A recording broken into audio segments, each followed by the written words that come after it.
adalah kegiatan membicarakan ataupun menggunjing suatu hal yang ada pada diri orang lain. Apalagi ketika orang yang dibicarakan itu mendengar, maka ia tidak akan suka dengan apa yang dibicarakan. Oh iya, adik-adik Sobat Tawaf, bahwa gibah itu sangat dilarang oleh agama. Bahkan dikatakan gibah seperti seolah-olah memakan bangkai saudaranya sendiri. Agar lebih jelas mengetahui tentang gibah, kalian simak salah satu ayat yang menjelaskan tentang gibah berikut ini.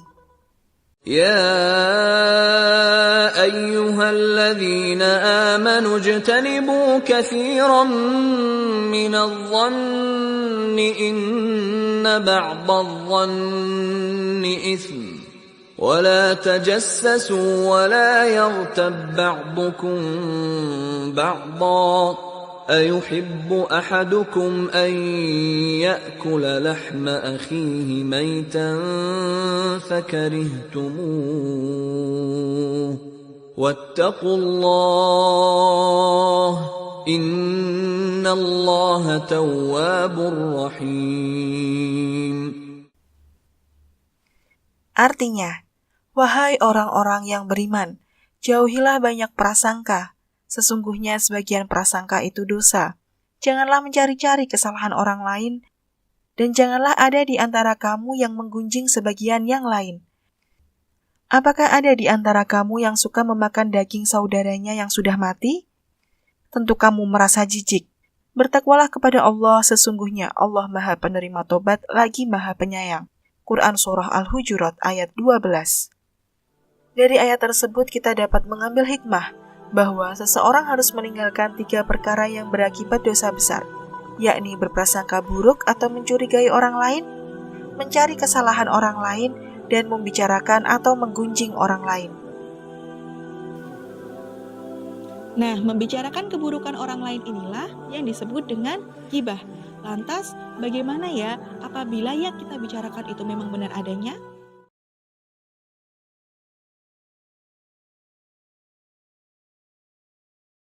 Meskipun yang kita bicarakan itu memang benar adanya, kita tetap harus menutupi keburukan orang lain.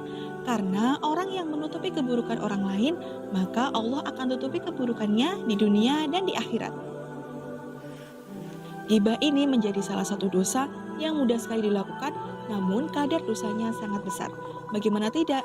Kita bisa saja bergibah di mana saja, kapan saja. Apalagi dengan teknologi yang sudah maju, gibah semakin mudah untuk dilakukan. Lantas sebagai seorang muslim kita harus menghindari gibah. Bagaimana caranya? Caranya yaitu dengan mengetahui sebab-sebab melakukan gibah. Apa saja ya sebab-sebabnya? Sebab-sebab melakukan gibah. Yang pertama, ada perasaan dendam kepada orang yang menjadi objek gibah.